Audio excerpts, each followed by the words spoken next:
Hi, third grade. The purpose of this video is to help you get caught up in virtual art class if you missed our live meeting during the week of October 13th through October 16th. If you are looking at our Google Classroom stream, you are going to notice that all of the September instruction has been removed.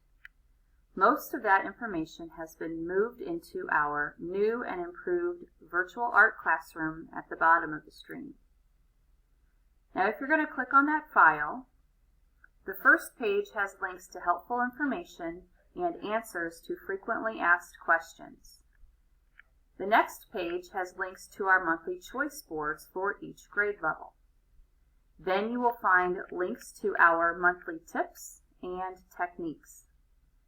On the next page, you will find reminders on how to take a good photograph of your artwork and a link to step-by-step instructions for how to turn that project in digitally at the end of the month. The next page is all about the monthly review, which is the second half of your assignment for the month.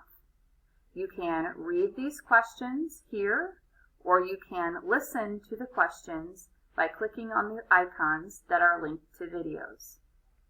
The next 3 pages contain how we work with our heart, our hands, and our mind like an artist. The last page includes links to our virtual art galleries. Artwork is organized by month and by grade. Last week in our live meeting, we took a look at the virtual art schedule for the month of October, and we talked about your choices for ways of staying engaged in the art making process during this month. We talked about brainstorming ideas and writing down important information that we need to remember. This is also a great way to plan your project.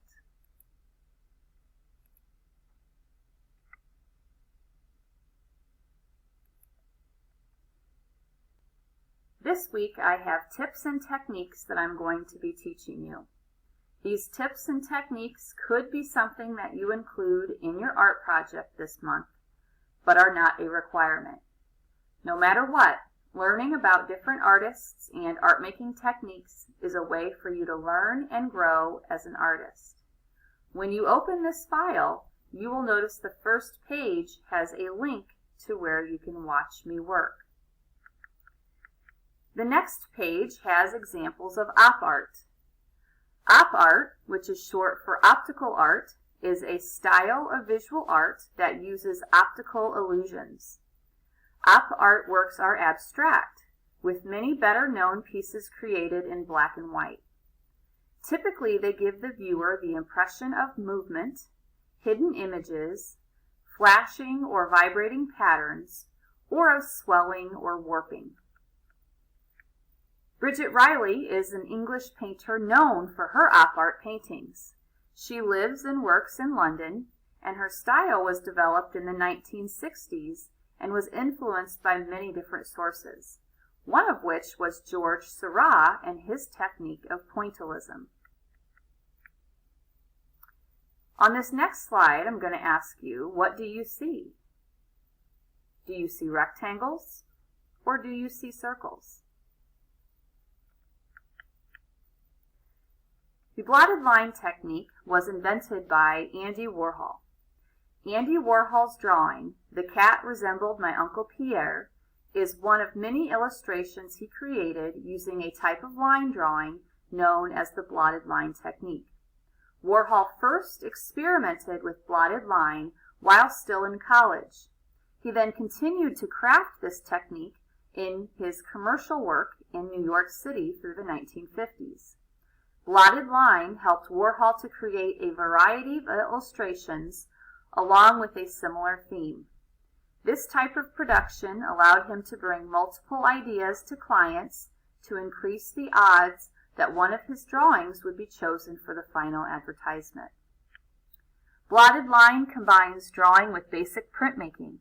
Warhol began by copying a line drawing in pencil on a piece of non-absorbent paper, such as tracing paper. In my video, I use a Ziploc bag. Next, he hinged this piece of paper to a second sheet of more absorbent paper by taping their edges together on one side. With a fountain pen, Warhol inked over a small section of the drawn lines. He then transferred the ink onto the second sheet by folding along the hinge and lightly pressing or blotting the two papers together. The process resulted in the dotted, broken, and delicate lines that are characteristic of Warhol's illustration. Warhol often colored his blotted line drawings with watercolor dyes or even applied gold leaf. Now in the video, I also show you hatching and cross-hatching with different media.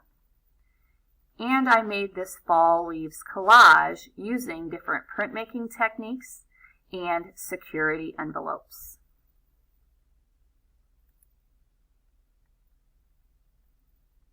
Now after live instructions this week, you should be starting your art project. I am looking for a project that you spend around 45 minutes to work on. That project is due by the end of the school day on Friday, October 30th. Next week's art class will be a work day. This will give you time to work on your project, to get feedback, or to share your work. I will also be assigning the Google Doc file for your project in the monthly review next week for when your project is finished. So Lincoln Trail, gather up those art supplies and get started on your project for October. Please let me know, though, if you have any questions, if you need any paper, and I look forward to seeing you again soon.